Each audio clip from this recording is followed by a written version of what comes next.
감사는 하나님께 영광이다라는 제목으로 하나님 말씀을 전하도록 하겠습니다. 오늘은 여러분이 너무 잘 아는 추수감사절입니다. 한국 교회에서 큰 명절로 부활절과 또 성탄절 그리고 추수감사절 이렇게 우리가 절기를 지키고 있습니다. 추수감사절에 대한 유래는 오랫동안 나오신 성도님들은 여러 차례 들어서 내용을 알고 있을 것입니다. 그러나 나오신 지 얼마 안 되신 분들 위해서 다시 한 번 더 이 추수감사절에 대한 유래를 말씀을 드리면은 1620년에 영국에서 신앙의 자유를 찾아서 메이플라워호를 타고 미국으로 건너오게 됩니다. 신대륙이었던 이 미국에 이 청교도들이 정착하면서 그들은 추위와 또 굶주림과 여러 가지 혹독한 그 어려운 환경 속에서 한 절반 정도가 죽게 됩니다.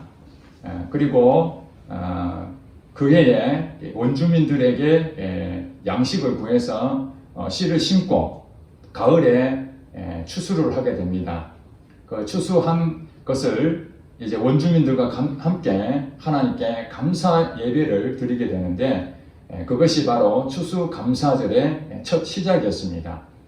미국은 이 추수감사절을 가장 큰 명절로 공휴일로 이렇게 지키고 있고 미국의 선교사님들이 우리나라에 이 추수감사절을 전해 주셔서 저희 나라도 추수감사절 이 절기를 지금까지 해오고 있습니다.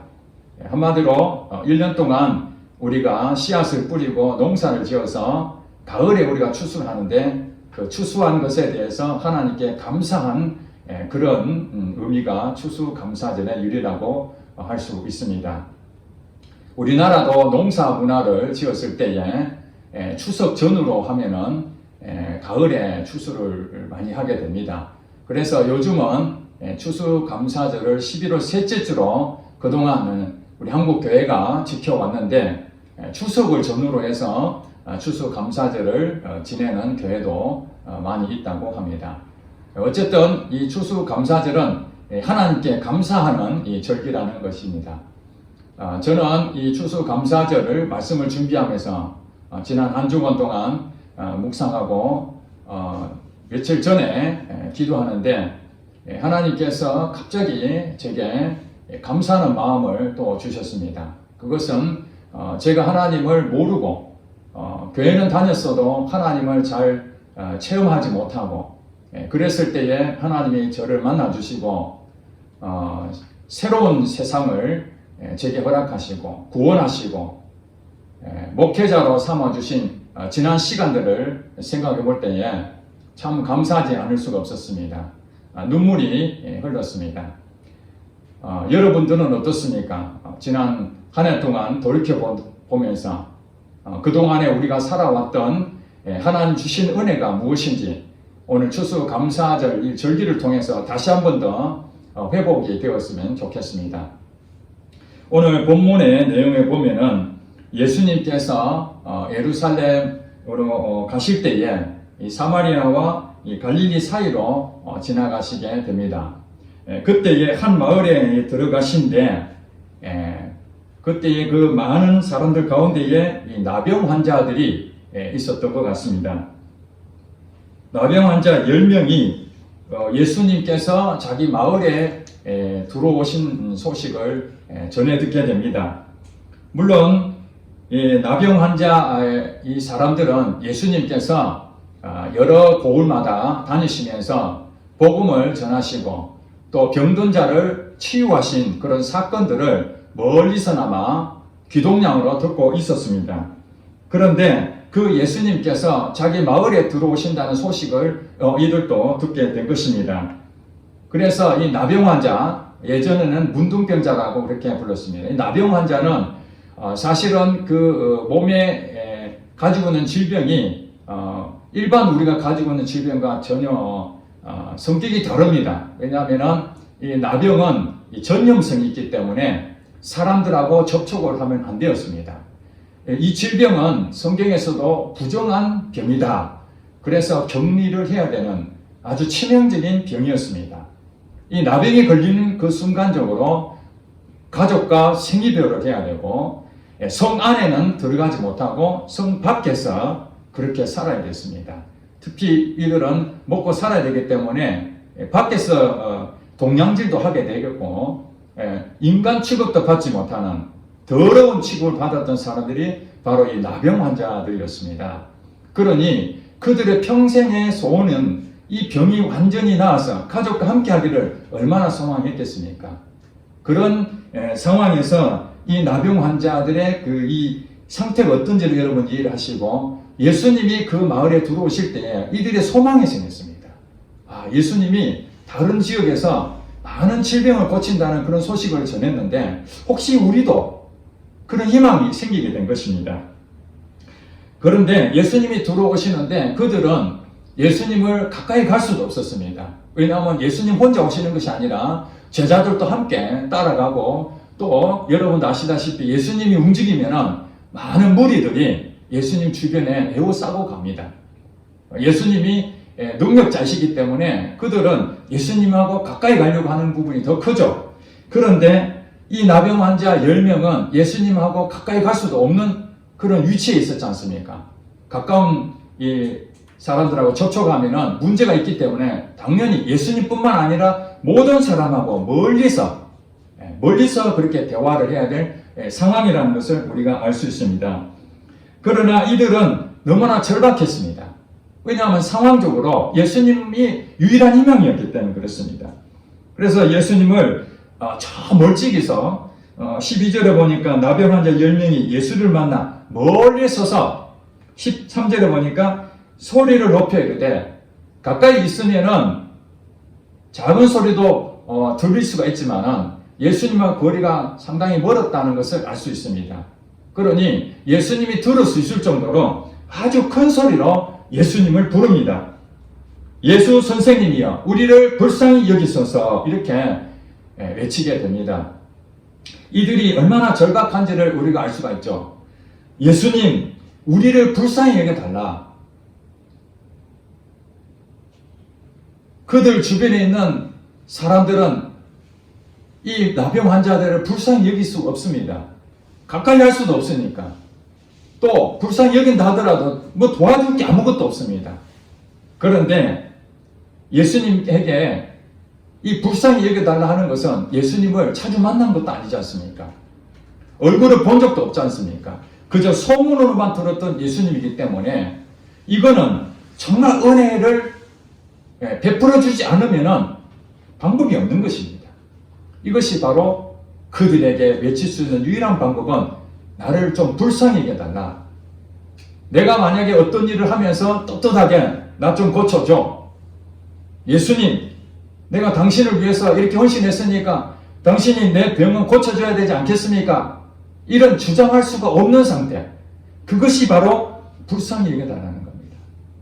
저와 여러분이 오늘 이 나병 환자들이 예수님을 은혜를 구하는 그 고백, 이것이 지금 필요하다는 거예요. 예수님이 능력자시지만은 나를 불쌍히 여겨달라는 그 고백이 예수님의 마음을 움직이는 겁니다. 이 성경 말고 다른 부위에 예수님께서 많은 사람들하고 접촉을 하는 데에 병자들이 예수님께 물밀듯이 나오는 그런 내용들이 나옵니다. 예수님을 만나서 병을 고치게 해달라고 그렇게 간절한 마음으로 나오는데 그 병이 가지각색이지 않습니까? 아주 중한 병도 있고 가벼운 병도 가지각색인데 그들은 예수님께 이 병 한번 고쳐보려고 많이 나올 때에 예수님께서 성경에 그렇게 나옵니다. 예수님이 그들을 무리를 보시고 불쌍히 여기사, 즉 예수님이 그들에게 긍휼히 여기고 불쌍히 여겨서 예수님께 나온 모든 자를 다 고쳐주셨다 이렇게 말하고 있습니다. 그러니 오늘 이 나병 환자 10명도 똑같이 예수님이 나를 불쌍히 여겨주면 기적이 일어난다는 걸 우리에게 보여주는 것이죠. 예수님은 불쌍히 여기시는 분이십니다. 그러니 오늘 이 세상에 어떤 사람도 죄를 지었든지 어떤 상황이 있다 할지라도 나는 정말 예수님 아니면 안 된다. 예수님 은혜가 필요하다. 그럴 때에 나를 불쌍히 여겨달라고 고백하면은 어떤 사람도 예수님은 물리치지 아니하시고 불쌍히 여겨서 그의 문제를 해결해 준다는 것입니다. 여러분들 여기서 병을 얘기하는데 꼭 병이라고만 생각할 필요는 없습니다. 이 나병 환자들은 이 병으로 인해서 사회적인 분리, 자연스럽게 거리두기를 하고 있는 상황이지만은 경제적으로 어려운 사람도 있지 않습니까? 이건 누가 도와주나? 형제들도 도와주지도 않고 이웃도 도와주지도 못하는 자기 혼자 이것을 안고 가는 여러 가지 문제들이 있지 않습니까? 취직 문제는 누가 도와줍니까? 부모가 도와줄 수 있는 것도 아니고 옆에 있는 친구가 도와줄 수 있는 것도 아니고 내가 해결해야 될 그런 일들이 있지 않습니까? 그런 문제들을 다 예수님 앞에 나와서 고백할 때 예수님 나를 불쌍히 여겨달라고 그렇게 고백을 한다면 예수님 앞에 나온 모든 사람들을 예수님이 불쌍히 여기시고 다 그 문제를 해결해 주신다는 사실입니다. 이것이 오늘 우리에게 가르쳐 주시는 메시지예요. 그래서 그들이 불쌍히 여겨달라는 그 내용을 보고 예수님께서 그들을 멀리서 보면서 뭐라고 말씀하셨습니까? 14절에 이르시되 가서 제사장들에게 너희 몸을 보이라 이렇게 말씀하셨습니다. 자, 여기서 우리가 예수님께서 그 문제를 어떻게 해결하는지를 보여주시는데 나병 환자들이 멀리 있는데 예수님 가까이 가서 조치를 취하지 아니하시고 멀리서 그냥 말씀 한마디 하십니다. 가서 제사장들에게 너희 몸을 보이라 이렇게 말씀하셨습니다. 예수님께서 다른 성경에 보면 치유하는 장면들이 많이 나오는데 치유 방법이 다양합니다. 어떤 앞을 보지 못하는 맹인에게는 예수님께서 침을 뱉어 진흙을 이겨서 눈에다 발라줘서 그렇게 치유하시는 장면도 나옵니다. 때로는 내 죄사함을 받았느니라 죄사함 문제로 중풍병자를 치유하시는 그런 것도 나옵니다. 말씀으로 치유하시는 부분도 나옵니다. 심지어는 그 치유받을 환자, 병자가 예수님 앞에 아니고 저 멀리 떨어지고 그 모시던 스승이 자기의 부활을 위해서 예수님 앞에 나와서 내 신하가 지금 몸이 아파서 있는데 고쳐달라고. 그 신하가 직접 나온 것이 아니라 그 신하의 상사가 나와서 예수님 앞에 말씀 한마디만 해달라고. 우리 하인이 예수님 말씀 한마디만 해도 나을 수 있다고. 네 믿음대로 되라. 그래 나중에 보니까 그 하인도 병이 낫는 그런 일도 생겼습니다. 그렇습니다. 우리가 치유하는 방법들은 굉장히 다양한 방법으로 나타난다는 것이죠. 그리고 예수님 앞에 나온 모든 사람들은 예수님께서 다 치유해 주셨다고 하는 사실, 이걸 여러분 명심하시고, 이번에 나병 환자 10명은 어떻게 치유했느냐? 가서 제사장들에게 너희 몸을 보이라 이렇게 예수님께서 명령하셨습니다. 이것은 매우 중요한 의미를 담고 있습니다. 이 10명의 나병 환자들은 사실은 격리되어 있는데 나병이 만약에 낫게 되면은 이제 내가 나았다라는 것을 검사를 받아야 됩니다. 코로나 검사를 받듯이 내가 지금 확진을 받았는지 안 받았는지 그 증상을 보고 나는 아무 문제 없어 그렇게 해서 돌아다니는 것이 아니라 실제로 검사소에 가서 코를 통해서 코로나가 걸렸는지 안 걸렸는지 확인하고 음성이 나오면은 우리가 행동을 자유롭게 하는 것처럼 당시에 이스라엘은 이 제사장들이 그 검사소의 역할을 하고 있었습니다. 나병 환자, 이 부정한 질병을 가지고 있는 이들이 나는 다 나았습니다. 그렇게 하려면은 제사장한테 가서 내 몸이 깨끗합니다. 그럼 제사장이 보고 오케이 판정을 받아야 이제 가족들을 만날 수가 있었습니다. 그러므로 여기 가서 제사장들에게 너희 몸을 보이라는 얘기는 몸이 깨끗하게 나은 사람이 가는 겁니다.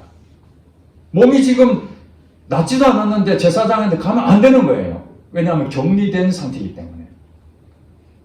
제사장을 만날 수 있는 유일한 방법은 내 몸이 깨끗해져야 간다는 건데, 예수님께서는 지금 이들에게 가서 제사장한테 몸을 보이라는 얘기는 이미 나왔다고 생각하고 가라는 거죠. 믿음이 있느냐 이걸 보는 거죠. 그들이 예수님 앞에 불쌍히 여겨달라고 말씀을 드렸지만은 예수님께서 즉시 그 자리에서 치유해 주지 않고 제사장한테 가라고 그렇게 말을 했습니다.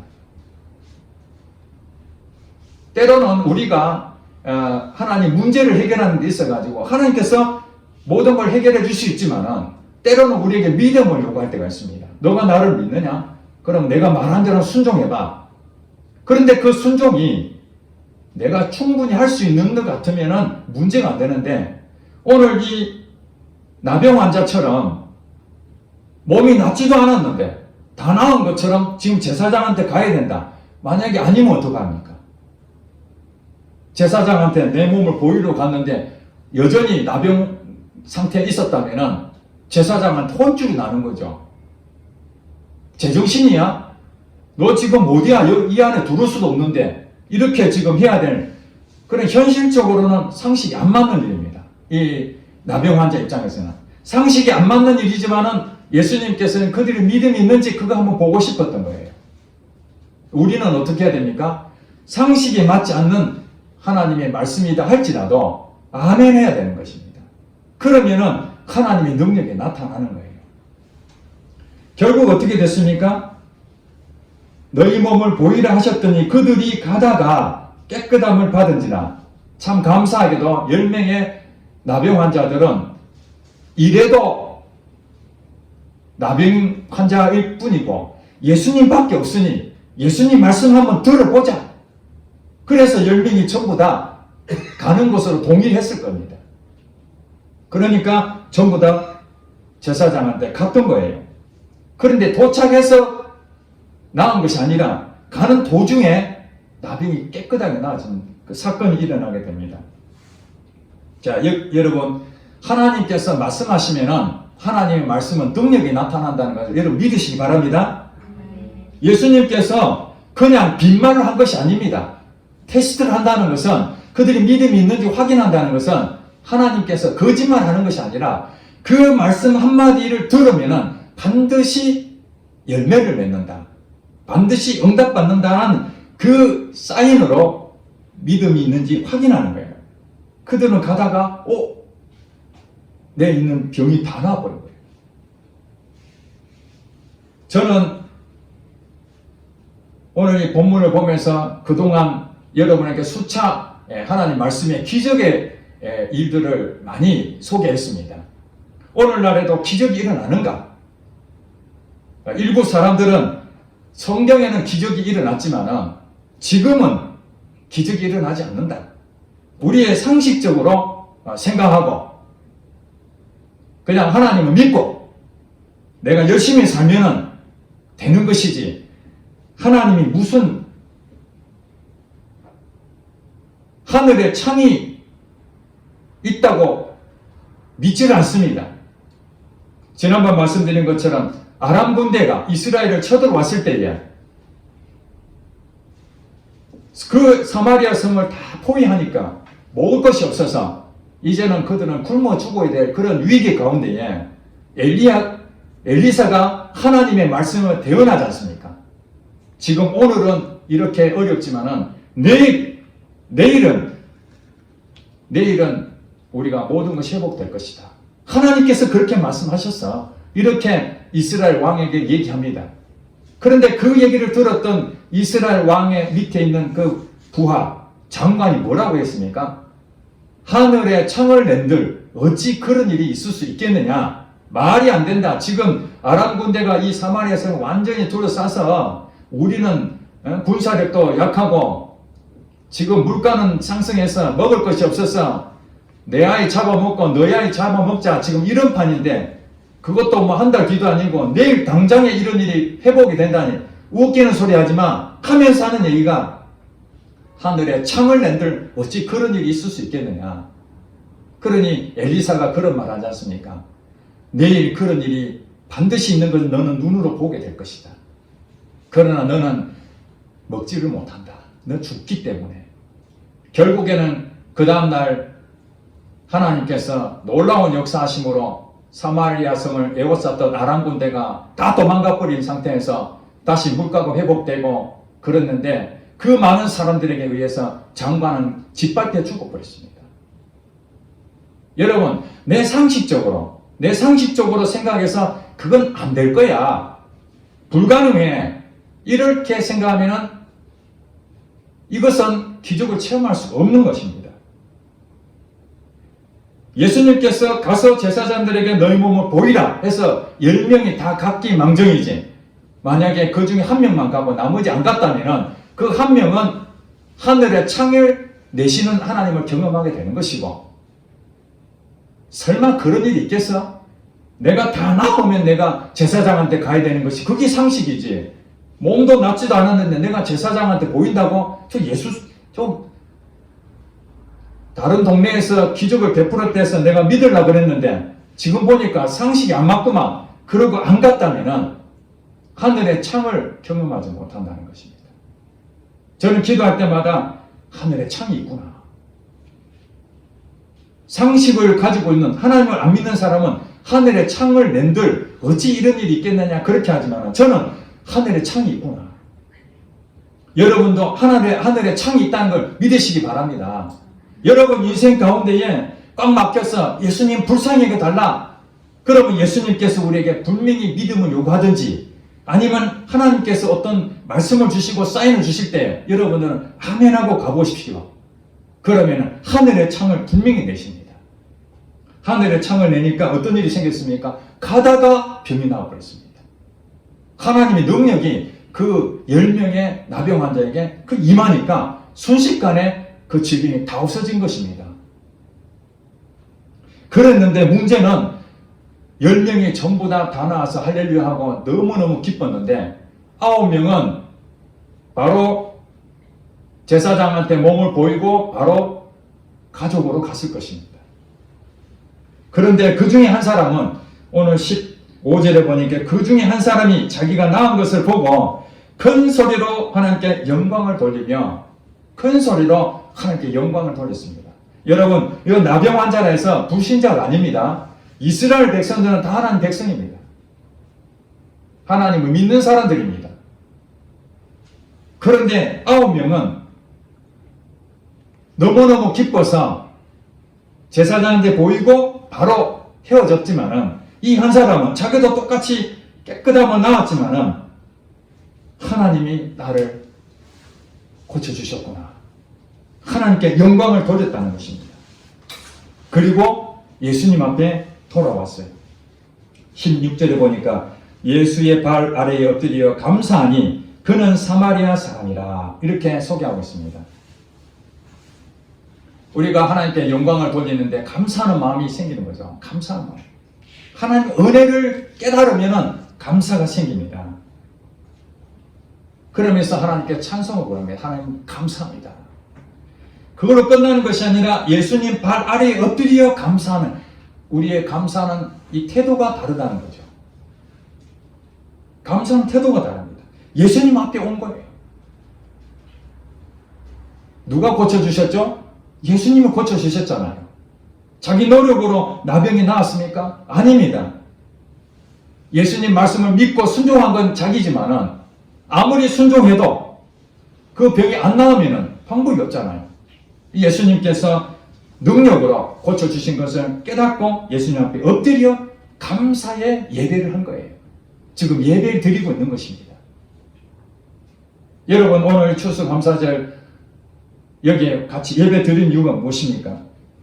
예수님 나를 구원해 주셔서 너무 감사해요. 감사하는 마음으로 예배 드리는 이곳이 바로 하나님께 영광이라는 거예요. 하나님께 영광이 다른 게 아닙니다. 우리 연예인들 보면은 어떤 시상식 때 어떤 상을 받게 되면은 앞에 나와서 소감 한마디 하지 않습니까? 그때 예수를 믿었던 사람들 가운데에 꼭 그런 말 하지 않습니까? 내가 오늘 이 상을 받는데 하나님께 영광을 돌리겠다. 이 일로 인해 가지고 내 상을 받는데 많은 수고를 한 사람들 있는 그 사람도 호명을 하지만은 먼저 이 영광을 하나님께 돌립니다. 이것이 무엇인가? 그 많은 대중들 앞에 나 예수 믿는 사람이야 라는 것을 드러내는 일이 되잖아요. 그리고 그 많은 사람 앞에 내가 상을 받는 것은 내 공로로 받은 것이 아니라 바로 하나님이 이 상을 베풀어 주셨습니다. 이것을 만 백성에게 공포하는 거잖아요. 물론 그것이 떳떳하게 말할 수도 있지만 때로는 수치를 가질 수도 있습니다. 쟤 뭐야 지금? 여기서 왜 종교색을 드러내? 이럴 수도 있지 않습니까? 그럼에도 불구하고 사람들의 지탄에게도 불구하고 떳떳하게 하나님의 영광을 돌리는 사람. 또 스포츠 중에서 또 축구 선수 골을 넣게 되면은 그 자리에서 골 세레머니가 다양하지 않습니까? 그랬는데 그 중계 카메라에 잡혔는데 무릎을 꿇고 감사 기도하는 이 하나님께 영광을 돌리는 그런 모습이잖아요. 우리가 감사한다고 하지만은 말로만 감사하는 것이 아니라 우리의 삶으로 실질적으로 표현하는 그런 모습이 바로 여기에 한 사람이 예수님 앞에 엎드려 감사의 표현했다는 것입니다. 저도 저녁에 잘 때에 기도하면서 자는 데에 날마다 자면서 그 생각합니다. 하나님 감사합니다. 오늘 하루도 주셔서 감사합니다. 하나님이 주신 베풀어 주신 은혜가 얼마나 큰지 저녁에 잘 때마다 제가 이렇게 감사 고백을 합니다. 우리가 감사하다는 것이 뭐 다른 것이 아닙니다. 주님을 생각하면서 그분에게 감사하고 내 마음을 드리는 것이죠.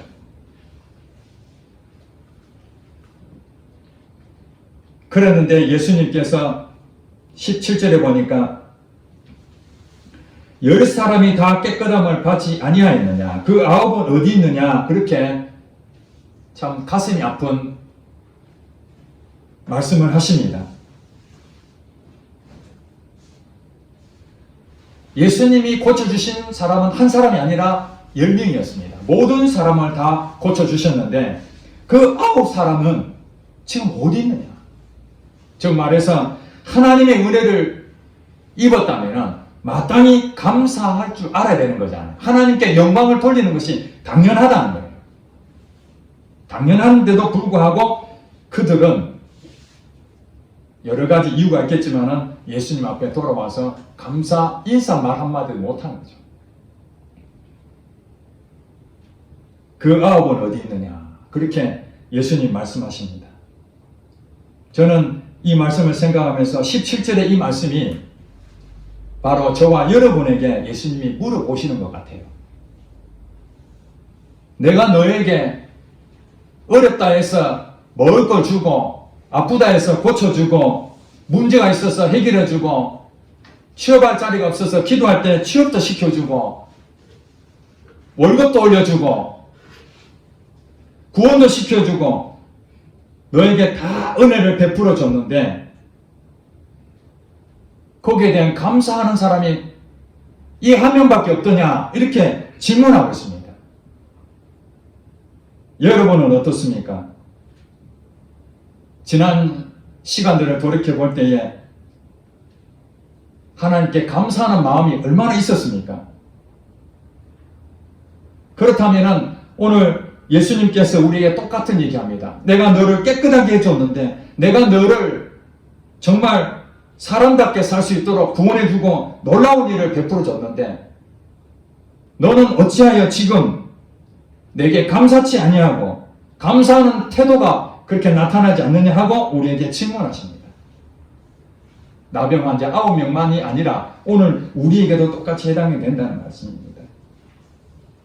그러면서 18절에 이 이방인 외에는 하나님께 영광을 돌리러 돌아온 자가 없느냐 하시고 가슴이 아파하셨죠. 여기서 보니까 이방인 10명 중에서도 이 한 사람은 이방인 취급받았다는 것을 알 수가 있습니다. 16절에 보니까 그는 사마리아 사람이라고 정확하게 설명하고 있습니다. 사마리아 사람은 당시에 이스라엘의 민족들 유대인들에게는 이 사마리아 사람들은 더러운 개 취급을 당했던 사람들입니다. 혼혈족이기 때문에 순수 혈통이 아니라는 거예요. 미개인이다. 그래서 이방인은 심지어는 성전에 들어가지도 못했습니다. 더럽혀진다 해서. 사실은 나병 환자도 부정한 사람이거든요. 이방인도 부정한 사람입니다. 그러니 이 사마리아 사람이 이 사람은 두 번이나 부정한 사람 아닙니까? 나병을 걸려서 부정한 사람이요. 이방인 취급받아서 부정한 사람. 그러니까 이 사마리아 사람은 사실 인간으로서는 대접조차를 받지 못하는, 정신적으로도 부정한 사람이고 인격적으로도 한마디로 인격 대접도 못 받는 그런 취급받는 사람이고, 몸도 두 가지 다 병들었던 사람입니다. 그런데 그 사람이 하나님께 영광을 돌렸다. 이것이 사실은 역설적인 거죠. 하나님 은혜를 깨닫는 사람은 누구냐? 내 자신이 나는 부정한 사람이요. 나는 도저히 하나님 앞에 은혜를 받을 수 없는 사람이라는 것을 깊이 깨닫는 그 사람이 오히려 하나님께 감사하더라는 거예요. 저도 그렇습니다. 제가 똑똑하고 제가 다른 사람보다 좀 나은 것이 있었으면은, 아이고 그래도 나는 이 정도 했으니까 하나님께서 당연히 도와주셔야지. 저 사람보다 내가 그래도 좀 나으니까 당연히 내게 더 좋은 것을 주셔야 되지. 이렇게 생각할 수 있는데, 제가 제 자신을 보니까 비교할 수도 없고, 제 자신은 하나님 앞에 주가 정말 마땅한 자다. 나는 스스로 온전하게 설 수 없는 자다. 특별히 전적으로 난 타락한 자다. 인정할 수가 없지만은 정말 내 자신이 철저하게 하나님 아니면은 나는 일어설 수 없는 자라는 것을 깊이 깨달으니까 비로소 하나님의 은혜가 얼마나 큰지 그 고마움을 느끼게 되는 거예요. 여러분도 감사에 대한 부분에 있어서 감사에 대해서 더 큰 부분이 더 나려면은 하나님에 대한 부분에서 내 자신이 얼마나 문제가 많은 사람이고, 하나님 은혜가 아니면 난 도저히 이 세상에 존재할 수 없다는 것을 여러분 철저히 깨달으면 깨달을수록 여러분들은 하나님 앞에 더 가까이 나갈 수 있다는 거예요. 그런데 예수님 앞에 감사하는 마음으로 표현했던 이 사람에게 예수님께서 19절에 이렇게 말합니다. 그에게 이르시되 일어나 가라, 네 믿음이 너를 구원하였느니라. 이렇게 말씀하십니다. 이제 몸만 치유된 것이 아니라 영적인 문제도 예수님께서 회복시켜 주셨다는 거예요. 오늘날 많은 교회 나오는 사람들 가운데에 문제가 있어서 교회 가면은 병이 낫는다더라, 교회 가면은 그래도 재정적으로 회복이 된다더라, 잘 산다더라, 많은 여러 가지 일들 때문에 교회 나온 사람들이 굉장히 많았습니다. 교회가 막 굉장히 부흥할 때가 있었습니다. 교회만 세우면 사람들이 몰릴 때가 있었어요. 왜냐하면 교회에 대한 좋은 소문이 났어요. 교회 가면은 병도 낫고 내 지금 문제도 다 해결되고 어려운 거 다 해결된다. 그런 소문이 나니까 교회로 막 물밀듯이 왔습니다. 물론 병도 낫고 사업도 잘 되고 물질도 회복되는 그런 기적들도 많이 체험했습니다. 그랬는데 다 도망가 버렸어요. 하나님께서 불쌍히 여기셔서 다 기적을 베풀어 주셨는데 이제 자기 만족하니까 다시 또 9명의 나병 환자처럼 감사치 아니하고 다시 옛날로 다 돌아가 버립니다.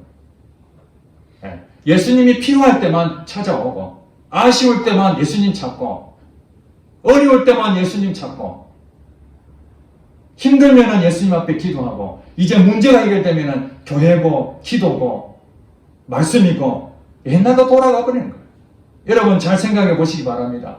하나님이 나를 어떻게 은혜를 주셨는데 그 은혜를 다 없어져 버리고 말씀도 보지도 못하고 기도도 하지도 못하고 감사도 안 나오고 그냥 일상에 돌아가서 만족해하고 있는 우리의 모습을 오늘 뭐라 그럽니까?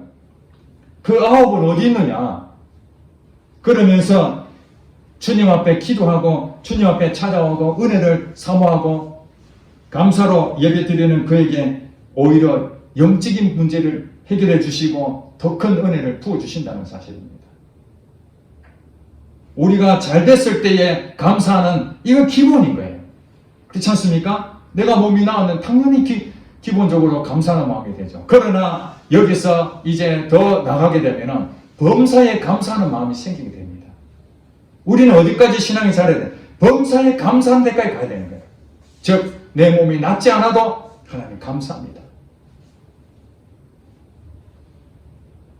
병이 나아도 감사하고, 병이 아직도 낫지 않아도 감사하고, 우리는 오직 하나님을 바라보는 거죠.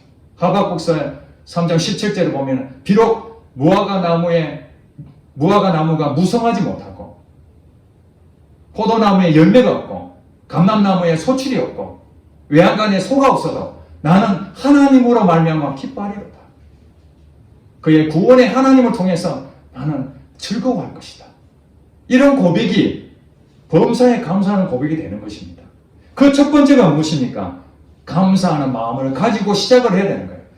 그래서 예수님과 늘 함께 동행하고 같이 지내다 보면은 나의 어려운 문제도 이제 하나님과 맡기게 되고, 나의 그 모든 문제들, 돈 문제 하나님 책임지실 것이야. 하나님, 지금 내가 빚이 있어도 감사합니다. 하나님, 이 직장이 지금 내가 만족스럽지 못해도 하나님 감사합니다. 내가 지금 취업이 안 돼도 감사합니다. 지금 나라가 엉망진창인 하나님께서 역사하실 줄을 믿습니다. 감사합니다. 이런 마음들이 오게 되면 여러분은 그 신앙의 자유함을 얻게 되는 거예요. 여러분 마음이 평강이 오게 됩니다. 그 문제를 내가 해결하려고 하니까 어렵고 걱정이 되고 염려가 되는 것이지, 이게 하나님께서 다 하실 줄 믿으면은, 여러분 삶에 하늘의 창이 있다는 것을 믿게 되면은, 오늘 여기에 나를 불쌍히 여기달라고 나온 그 모든 사람에게 다 은혜를 베풀어 주시는데, 우리가 할 수 있는 일은 무엇입니까? 그분에게 감사하고 찬양하는 것밖에 없다는 거예요. 내가 하는 일이 아닙니다. 하나님이 우리 삶에 하늘의 창을 내신다는 그 사실을 믿고, 여러분에 있었던 그 모든 지나간 과거들, 또 문제들, 그런 것들이 하나님의 감사의 조건으로 바뀌어져서 범사에 감사하는 축복이 오늘 시간 여러분에게 부어지기를 간절히 축복합니다. 기도하겠습니다.